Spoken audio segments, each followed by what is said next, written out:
আমি আশা কৰা ধৰণে আগবাঢ়িব নোৱাৰিব তেখেতসকলৰ পৰিৱৰ্তে আমি আঁচনিখনত আন যুৱকক অন্তৰ্ভুক্ত কৰিব লাগিব, কাৰণ আমি বিচৰা নাই যে এই টকা দি কোনোবাই মোবাইল কিনক, বাইক কিনক আৰু টকাটোৰ অপব্যৱহাৰ কৰক।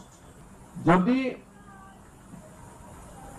সাক্ষাৎকাৰৰ সময়ছোৱাত আমি 2 লাখ উপযুক্ত ল'ৰা ছোৱালী পাওঁ, তেতিয়াহ'লে দ্বিতীয়বাৰ আবেদন বিচৰাৰ প্ৰশ্ন নাথাকিব।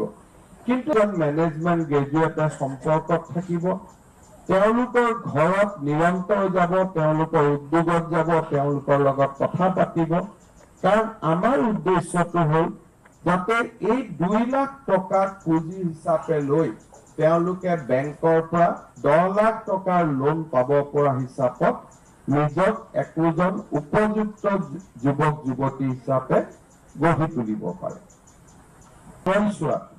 যিসকল যদি আমাৰ ডিষ্ট্ৰিক্ট 2 লাখ ল'ৰা ছোৱালীয়ে উপযুক্ত নহয়, 1,70,000হে উপযুক্ত হ'ল, তেতিয়াহ'লে আমি পৰৱৰ্তী 1 লাখৰ কাৰণে আমি নতুনকৈ আবেদন বিচাৰিম, যাতে আৰু সেই বছৰটো যিসকলে নিৰ্ধাৰিত বয়সত ভৰি দিব তেওঁলোকেও যাতে এই আঁচনিখনত আবেদন কৰাৰ সুবিধা পায়।